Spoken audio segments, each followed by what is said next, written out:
तर शिंदेंच्या शिवसेनेत दाखल झालेले सचिन अहिर अपात्र होणार नाहीत. सचिन अहिर यांना पक्षांतर बंदी कायदा लागू होऊ शकत नाही असं असीम सरोदे यांनी म्हटलंय. पक्षांतर बंदी कायद्यानुसार अहिर यांना अपात्रतेपासून संरक्षण असल्याचं असीम सरोदे यांनी सांगितलंय.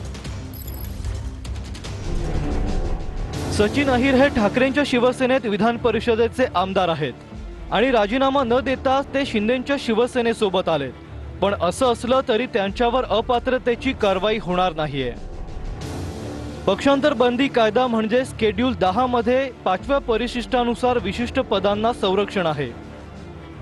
संसदेचे दोन्ही सभागृहाचे अध्यक्ष उपाध्यक्ष तसंच विधानसभा आणि विधान परिषदेत अध्यक्ष उपसभापती सभापतींना पक्षांतर बंदी कायदा लागू होत नाही. सचिन अहिर यांनी विधान परिषदेच्या उपसभापतींचा अर्ज भरलाय आणि त्यांची निवड निश्चित आहे. त्यामुळे त्यांच्यावर अपात्रतेची कारवाई होणार नाही. सचिन अहिर यांच्यावर उपसभापती ते झाल्यास कोणती कारवाई होऊ शकत नाही. ते अपात्र ठरू शकत नाही.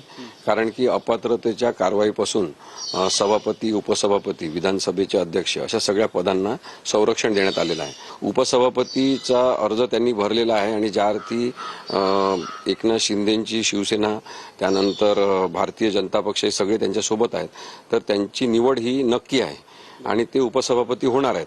मग उपसभापती झाल्यापासून त्यांना अपात्रतेपासून संरक्षण आहे. त्यांच्यावर कोणती अपात्रतेची कारवाई होऊ शकत नाही.